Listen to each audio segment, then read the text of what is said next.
In this chapter, we're going to take a look at the release, control, and validation key principles and how they enable us to manage service transitions, introduce effective new services, and introduce changes in a way that maintains controls and delivers a higher level of quality of service and helps us mitigate and manage incidents. In this lesson, we're going to look at release, control, and validation, its role in the service lifecycle, specific activities that we're going to carry out within release, control, and validation activities, how they work collaboratively together across different process areas to support a working service transition domain, and the broad scope and value to the business associated with release and control and validation processes. The release, control, and validation cluster includes processes from the service transition service domain as well as service operations stage. And here we're looking at how we effectively maintain appropriate controls of our baselines, plan for and manage changes, introduce new services and releases, and being able to do appropriate validation of our activities as we work our way through service transition in a way that supports effective operation of services. So in this particular chapter, we're going to look at some of the aspects of the service as regards the particular principles of how these processes work together to support a whole working transition. Now, when you look at the various processes within the release, control, and validation cluster, it includes a broad array of processes from service transition, including change management, service asset and configuration management, release and deployment, validation and testing, evaluation, and the knowledge management process, as well as the request fulfillment process from service operation, which in many cases may generate requests for change or may actually be used to support standard changes that we pre-approve. So as we start working with each of these process areas, again, it's important to think about how they're going to work together to coordinate and manage change in a way that maintains control, allows us to coordinate release, and provides appropriate confidence through validation activities that we're going to deliver working services into production.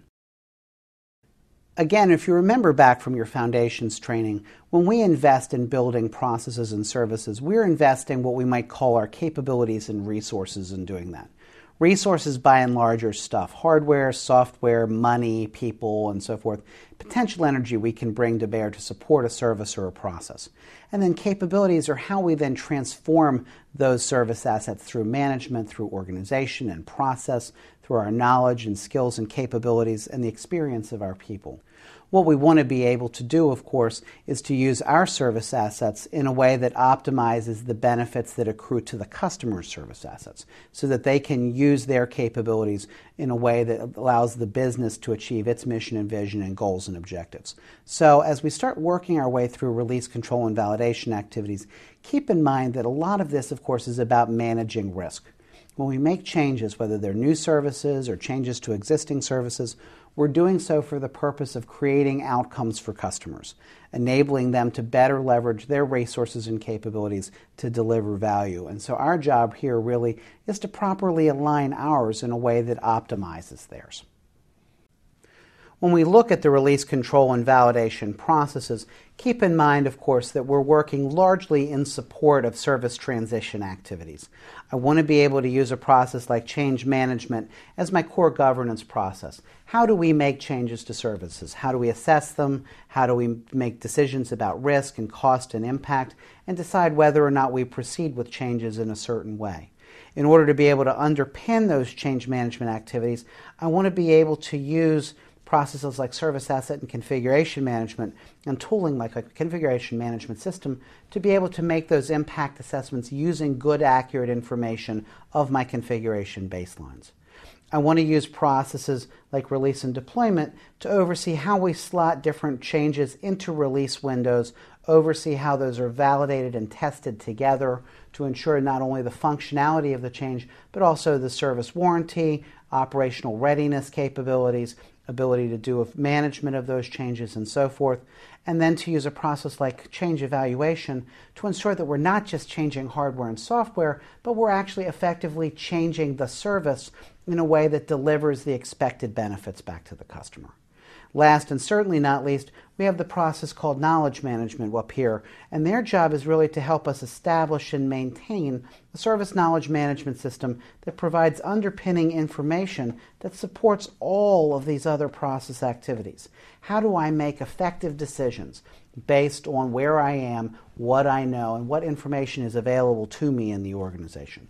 So when you look at release control and validation together, the challenge becomes evident. I have all these processes working generally in parallel. How do we manage coordination and communication across systems, across tools and organizations, across technologies, to coordinate service transitions in a way that helps us manage risks, in a way that helps us deliver the benefits of the change to the customer?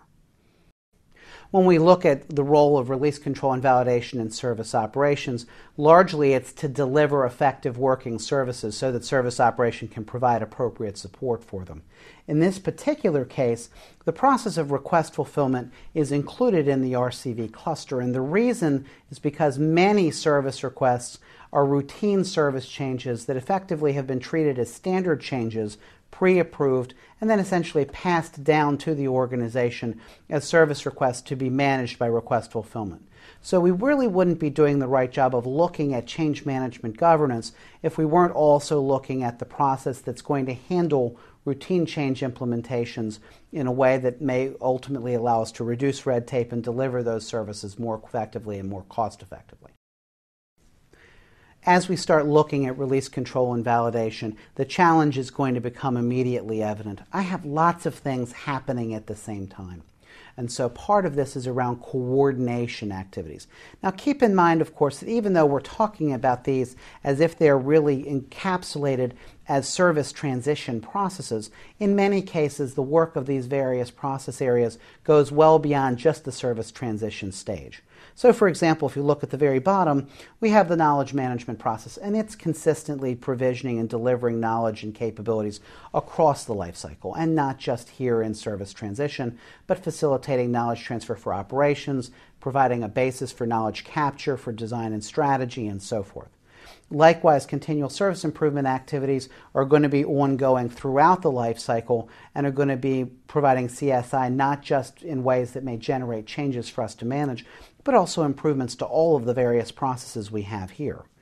If we look back at service strategy is going to be looking at things like change proposals and whether or not those change proposals should be effectively approved based on the large-scale risks and costs and value associated with that change. So the change management process really begins at the very beginning of strategy, even though we may not get specific requests for change until later on as we start doing authorizations against a particular change proposal.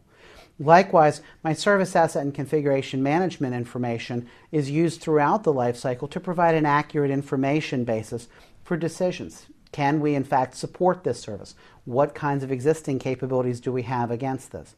Likewise, we're going to use transition planning and support processes to provide information back to strategy about things like transition risks, resources that would be required, and so forth, to be able to transition different services as part of building business cases and strategy. As we work our way through design and ultimately beginning into transition, the role of the service design package, of course, includes a transition plan. So that means that knowledge management, service validation and testing, transition planning, and so forth has to occur during service design as well. Transition activities have to get managed earlier so that we have a plan in place when the service comes to us for transition. Now, as we start looking at the transition activities, I want to use my different process areas to coordinate how that change effectively is introduced. To be able to coordinate through change management how we request changes, how we assess them for risk and cost, how we decide what gets approved, and how we oversee build, coordination, and review of changes. I'm going to use service asset and configuration management to help me maintain baselines. Where am I now? Where am I now? Where am I now? And so forth, so that as we're working our way as the service moves from development environments to test environments to production, that we're able to constantly maintain accurate information about our baselines in each environment. We're going to have to use our evaluation process to ensure that we're not just focusing on IT change, hardware, software, and so forth, but that we're actually focusing on what's happening on the customer side as well. What needs to happen on their side to coordinate service transitions in a way that enables them to be ready to effectively use the change in the organization? Is there user training that's required? Is there documentation that's required? Are there other types of early life supports that we're going to need to support the various stakeholders in the organization who may have different needs for that service as it comes online? How the evaluation process evaluates and looks at making sure that we don't just deliver working technology, but that it actually supports the proper customer outcomes. And then down here at validation and testing, making sure that we do the appropriate process of validating and testing technical integration, operational readiness, user acceptance, and all of the other aspects of testing that make sense for that change. Last and certainly not least, we have the role of release and deployment management. And their job ultimately is to oversee packaging, build, coordinate how the testing gets done by the testing and validation teams, and then ensure the actual successful transfer, deployment, or retirement of the service, and then to provide appropriate early life support until that service reaches maturity, at which point we can go ahead and hand it over to service operations for ongoing support. So the challenge here, again, as we look at it, becomes immediately evident. I have lots of things happening at once. How are we going to coordinate across the different process areas in a way that creates a successful and facilitated service transition? Not just a change or an implementation of a new update of a piece of software or hardware, but the transition to the service and the service outcomes associated with the change, both on the IT side and the customer side. So when we consider the broad purpose, goals, and objectives of release control and validation, I want to be able to effectively manage these transition activities, to manage service changes, to manage the various assets and resources it's going to take these changes out of development environments through testing and validation and successfully into production in a way that allows us to manage risks and successfully deliver the benefits associated with these changes in a way that supports the appropriate environments and sets appropriate expectations, not just for the functionality of the service, but expectations for performance of the service and ensuring that the changes create the appropriate expected value. Last and certainly not least, it's very important in order to be able to effectively do that to manage appropriate knowledge transfer as information moves from service design through transition and into operations successfully. So when you consider the broad scope of service transition then, it's about being able to manage and coordinate a broad array of different things. We have 7 different processes that are working. We're working across a number of different technical and functional groups, managing different systems, and ultimately have to be able to apply these across all the different aspects of the service transition. How we package up and figure out what we're going to put into particular releases of services, how we oversee the build, the test, and ultimately the release and deployment of those services, and how we make sure that the services are stable and effectively operating in the production space before we can hand them over effectively to service operations. Now, we're going to be getting service transition requests from all sides, from requests from operations, requests from continual service improvement activities, projects, chartered services coming through, and so forth. So we need to be able to effectively align and coordinate that in a way that allows us to manage resources and effectively deliver working changes. So when you consider the value to the business associated with the service transition stage of the life cycle, first and foremost, what we want to be able to do is actually to handle more change, not less. This can be a little bit counterintuitive if you think about it, because of course we're establishing processes and domains and procedures and all of these activities that we want to undertake before we introduce services into the live environment. But our goal here, of course, is to be able to do this in a consistent and repeatable way.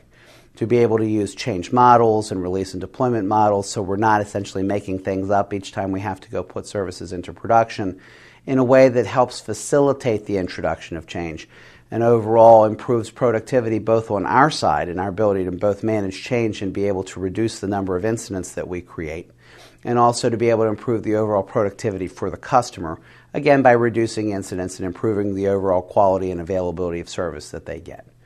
One of the things we want to be able to do is to use things like testing and validation to establish appropriate, predictable quality of service, so that when we look at services and service expectations, that the services that we provision and deliver into production match those expectations.